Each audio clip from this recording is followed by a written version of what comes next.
In September 1830, 20-year-old Chapman Duncan left his home in Barnet, New Hampshire, bound for South America.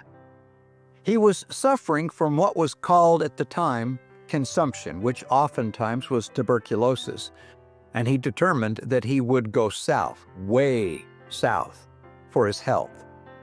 The route that Chapman chose to go to get there was to travel to Cincinnati, Ohio, and from there, journey south through the river systems all the way to New Orleans. While journeying on the Ohio Canal, he became so ill that he was confined to his bed. Somewhere near Louisville, Kentucky, he was lying awake in his bed when he records the following experience. Quote, "It appeared as though a man spoke, yet I heard no audible voice. It was a quiet, peaceable, yet sure impression. In fact, I knew that the Lord or an angel spoke to me. This is the message he bore to me," still quoting, "Thou shalt prosecute thy journey no farther south than the mouth of the Ohio River. If you do, you shall die." Chapman continued, "I looked to see the personage. I saw none. I began to meditate upon what I had heard and the feeling that pervaded my person. And while thinking, I cannot say whether it was 5 minutes or more, the Spirit again spake and said further, quote, "If thou wilt go to the place of gathering of my people, thou shalt live." End of quote. Chapman said, "The force of the message rested so heavily upon me that I dared not go farther south and turned my course for St. Louis, Missouri." Well, Chapman became discouraged when he could see no way that he was going to get to St. Louis, Missouri. He called on the Lord in prayer.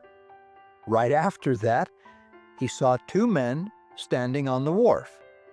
He felt impressed that he should go talk to them. Turned out, one of those men was Elder Philo Dibble, a member of the Church of Jesus Christ of Latter-day Saints.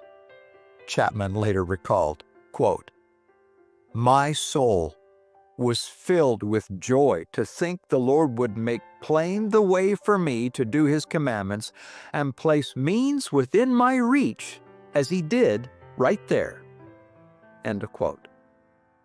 Chapman Duncan set out for Independence, Missouri in November 1830, driving a wagon for Philo Dibble.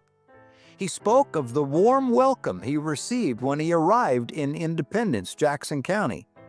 After listening to the doctrine of Christ, the teachings of the elders, and getting somewhat acquainted with the new-made friends, for he said, "They took me in," Chapman said, "I joined the church.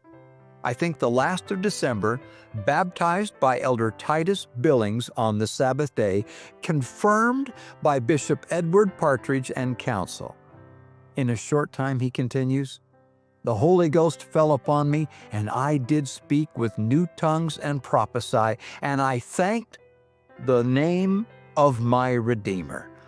And from that point forward, Chapman Duncan cast his lots with the saints.